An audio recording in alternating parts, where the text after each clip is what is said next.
So we're just going to hang up all the furs so you know what we're tanning, and then we're going to get right into this. Okay. So that's all the furs. We just kind of hung them up. We have 5 red fox. 4 of them are leather out. That's just, of course, fur out. We have 2 raccoon, muskrat, skunk, 2 mink, and then a coyote all the way down here on the end. All right, so those are the furs we're going to work with, and the kids are here to help me out with a couple of the steps along the way. If we can. You'll be able to help me out. This is really simple. Okay. It's really simple. So if the kids can do it, you can do it too. It's not really simple, so you should give up.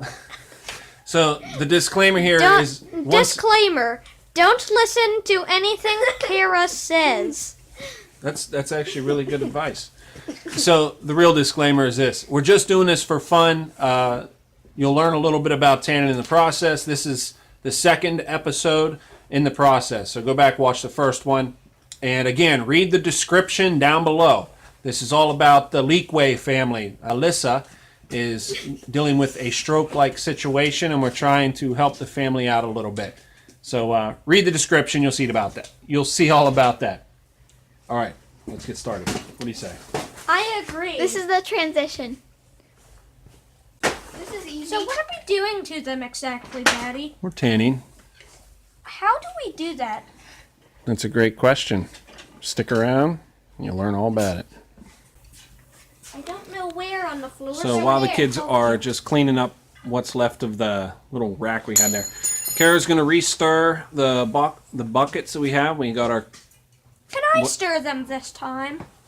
We'll let you you stir 2. Kara will stir 2. We got 4 of them, so that'll work fine. First, can you help, please? Don't pull. Well, what? He's just like... I want to help, but it's more fun just to watch her struggle. How do I help? Struggle, Kara. Let go. Okay, fine. I didn't help. You wanted me to help, but I can't help. So what do you want me to do? No. Oh my goodness. I'm going to do it. She says help, but then she don't want to help. Yeah, that's how It's girls like, act. see, she even just said it. She goes, that's how girls act. Because Daddy talks about it so much. How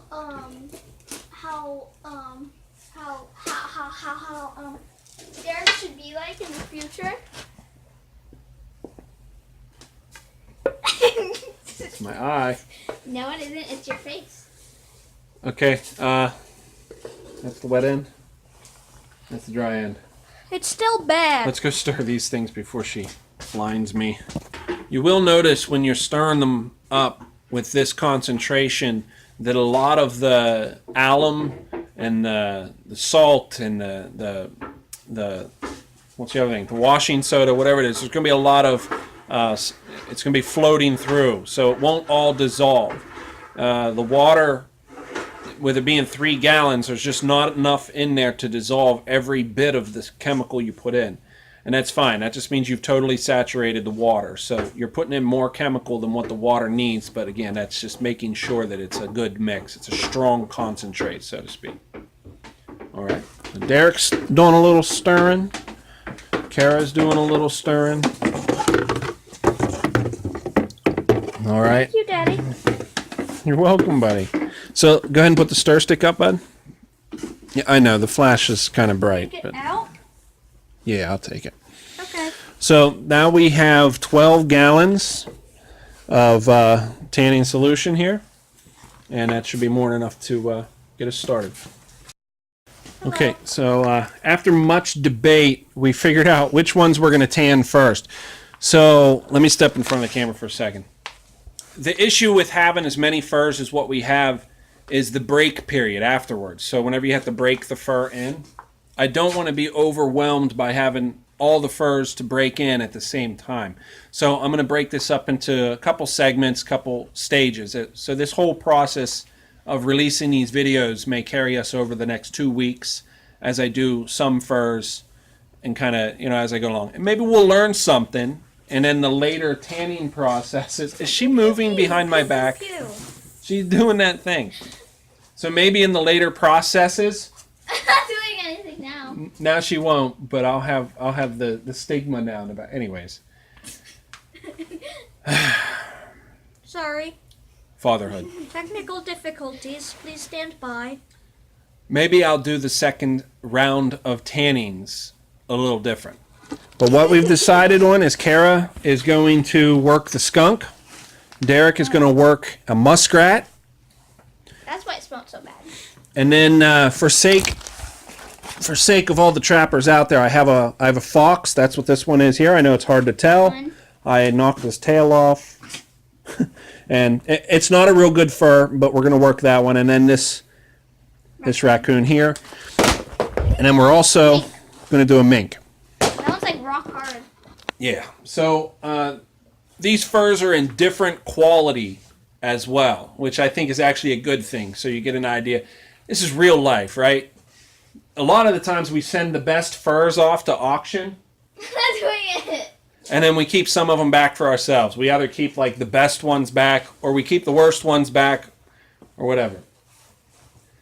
Yeah, okay. I'm excited. So this is real life kind of tanning. So we're going to work it out, and Let's do this. Look, it says Derek and Kara. It's not old. See, it technically it's not old because that didn't go away. This sled was 5 years old before we wrote those names on the sled. And how cool is this? Our school, it's, walking distance from our house. 30 seconds away, a drive. Yeah. They had a sled riding day. You had to bring your sled, though. Oh, isn't it great? There's still a few schools out there that do things like that matter. Anyways, it was old. Thank goodness. Thank goodness. It was old when that name was written on there. And that was like 3 years ago. That's an old sled. I am preparing to throw my dart at you. All of that just to say we're going to use it as a trough. So we're going to lay the furs in there, and then we're going to pour the tanning solution over it. We're going to rehydrate it, and then we're going to make sure that it stays submerged underneath. Just lay them all down in there. We're just going to get them rehydrated enough that we can get them into a bucket. The fox that Daddy chopped off the tail. Yeah, it's hideous. Look at that tail. That's such a great tail. It is the ugliest fur in the batch, and I'm glad we're doing it first. Because if I am doing the ugly ones first in case I damage them. All right, that looks pretty good. And I'm going to pour some water. I'm going to pour the tannin solution. Tannin solution. Here we go.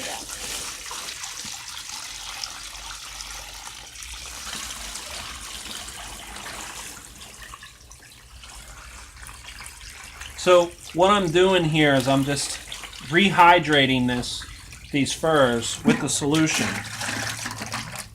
And from here, I need to make sure they stay submerged, of course, but I can't get them to crush down. I can't get them to squish inside of a bucket just yet, so they got to be soft, you know what I mean?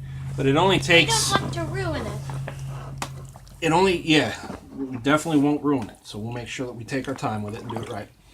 So I'm really just rehydrating them so that I can manipulate the furs and kind of stuff them down inside a box, inside one of the buckets. Excuse me. And I think we have a problem. Look, we got a hole in the sled. Oh no, we were sledding too hard and I got a hole in the sled. Oh. Oh, woe is me. Alright, so I'll find something else. A little leak all over the place. Look at that big leak. They're actually loosening up already. They're getting soft just from that little bit of time.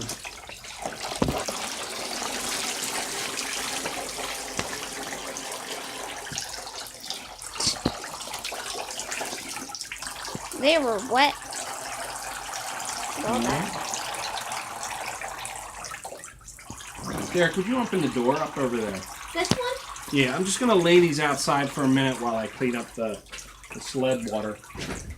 Yep. Okay. Okay. Do we want them to freeze? Well, we're only going to leave them out there for a few minutes. That's enough time for it to freeze. All right, let's see if I can get this thing up and into the bucket again without losing it. Are you guys ready for an epic fail? Oh, thanks, sweetie. That's kind of you. The water keeps moving. Okay, how are we going to do this? Oh, it's already spilling.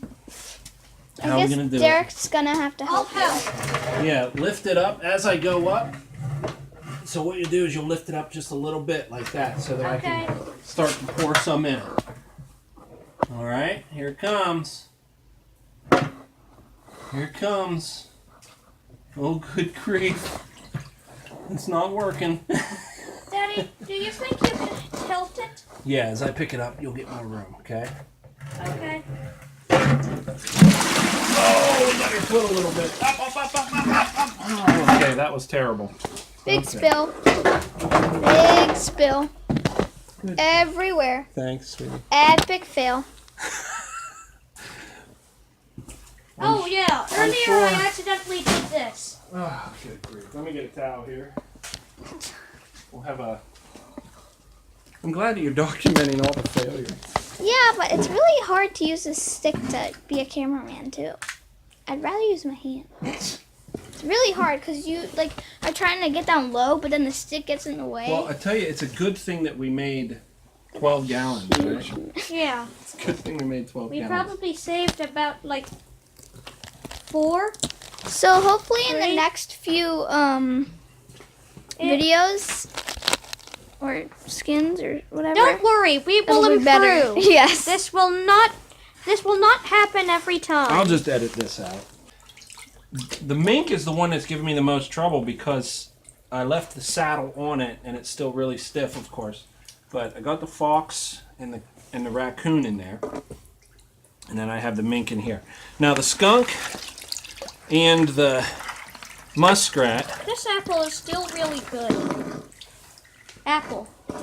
The skunk and the muskrat, they're softening up already.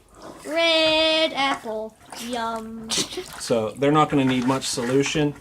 And I think I should say something about that. The thicker furs will need more time in the solution. So the raccoon is the thickest of all that we're doing here. It will need the most time in the solution. The skunk and the muskrat, because they're so thin, probably a 24-hour soak is fine for them. I'll check them and I'll talk about that.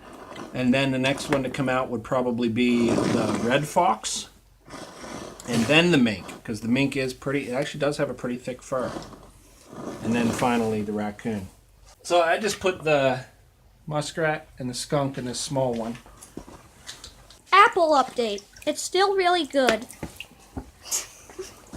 Good. All right, so we'll just kind of, it's just starting to soften up enough that I can kind of work it in there. All right. It's in. All right. Congratulations. Thanks. Aside from the 2 gallons that I dumped on the floor, we did get the furs in there. So we have 2 buckets. Got the smallest furs in the small bucket. Excuse me, buddy.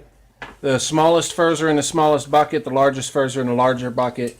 And we're just going to let them soak for another 30 minutes or something like that. And then we're going to weight them down so that they stay completely submerged all night long. That's it. I'll tell you. I'll take a quick video. One more thing. I would like everyone to meet Danielle.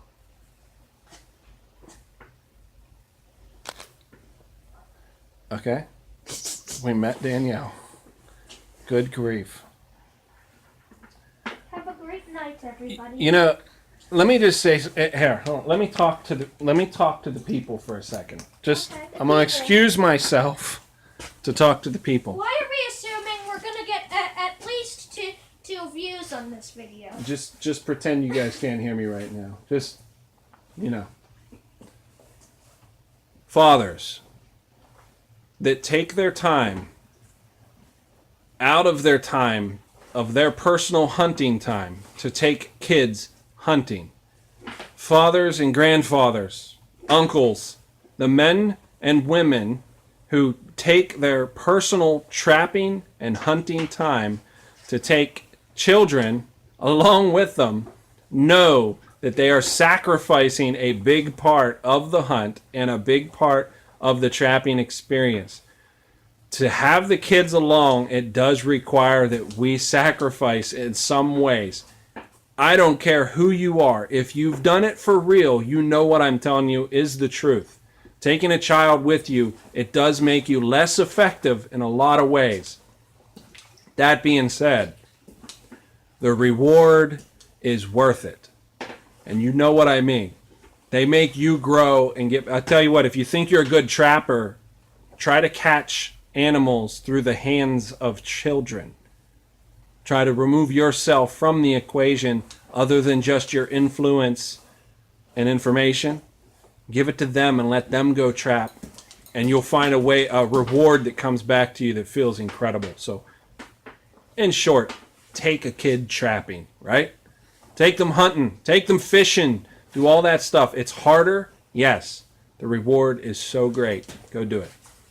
So all I'm going to do is take my other bucket and set it down on top of the furs, and that'll kind of crush them down, and that's holding them under. Hopefully the furs don't mind. And then this one I'm just going to put it on top of the muskrat and the skunk, kind of like that, and that holds them down. Now I'm gonna stabilize that and make sure it don't tip. I want to make sure it doesn't tip like overnight and stuff, but that's the general idea. We're just going to keep everything pushed down and submerged, and that's good for the night. And we'll come back tomorrow and see how it does, okay?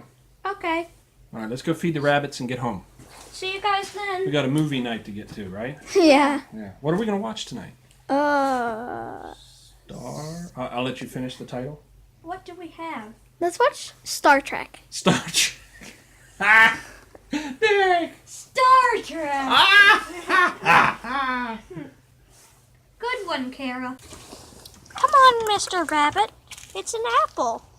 All for you. Hey, don't peck me.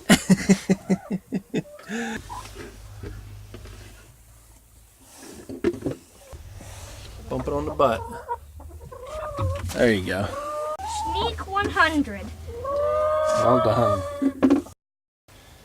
Okay, so what I'm looking for when these are tanning is you'll see the different colorations on here. I believe what you're seeing here is this stuff right here, the lighter patches. I believe that is like the oils and stuff that are working out. So the brown is what you're going to, of course, look for in the furs getting tanned there. It is going to take on a darker tint to it. But I'm not a professional on this, so I can't say with certainty. But the lighter patches, I believe, are the oils. So you want to try and make it to where it's a uniform kind of, this color through here. It's just uniform throughout it. So you can kind of see the tan of it. And this skunk's actually taking a really quick tan because that's been in there for what, 12 hours? 13 hours, something like that. And same thing with the muskrat. I did leave the saddle on, so you can see the saddles right there. You can see the muscle and the meat that's on it. So I'm going to tan all of that. And then when I... Why are you tanning the meat? Well, it's a good question. You can do this... Traditionally, what they do is they put this in through a salt process. Okay, so traditionally it takes a lot longer. Well, the salt process just removes the oil and it dries the meat out, and then you would take it to the flesh and beam and you would take the meat and stuff off of it. The idea is to get it all the way down to pure leather and at that point tan them.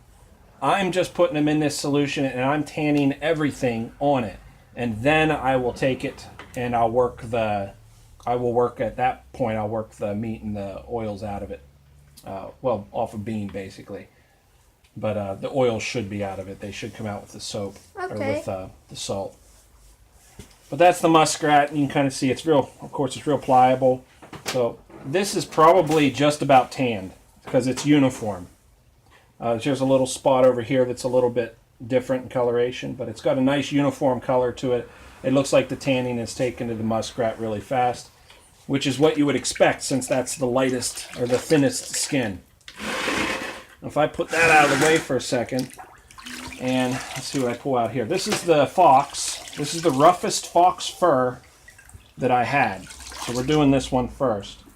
If you look through it, you can see that it's still heavy in oils. Like you can see the water just shed off of it. So this hasn't been taken fully. And I'm thinking in hindsight that I may have made a mistake by putting the Raccoon in with the others. So I'm thinking maybe the Raccoons should have been done separately because it's so greasy. But if so, I'll just, if I check it here tomorrow and it's not going fast enough, then I'll put it in a different bath, in its own bath. That and the muskrat has a lot of meat, a lot of fat on it yet. And I really think I could have done a much better job fleshing this, but I've been told that it's okay to leave a heavy saddle on a mink, and that's what I did. So, whatever. We'll see how it goes. It does seem to be working. Everything's taking the chemical. So we'll just stir this up a little bit. Yeah, sure. Go ahead and stir that up. Stir that for a second. I'm going to wash my hands. Okay. So, excuse me, bud. So, Kara's just stirring it up a little bit. We're going to end this video here kind of on this note. And I'm doing that with a little bit of hesitation because I'm not sure exactly what result we're going to get from that, which is fine. Like I said, I'm not a pro. This is more about entertainment, right? But even more importantly than that, again, I want to encourage you, just check the description below. The whole reason I'm trying to put this little tanning series of videos together is so that you'll take the time to check out the links below for the Leakway family. Jason is a friend of mine, and his daughter is dealing with a stroke-like condition. So if you have not read up on her, follow the link below. Learn all about her so that you can pray for her more effectively. And please do consider getting behind this family. Consider being a donator to what they're... donate however Jason has it set up that you can help them out financially. That's where the rubber hits the road. And I'll say it again like I did in the last video. Your prayers are even more powerful than any gift you could give them, all right?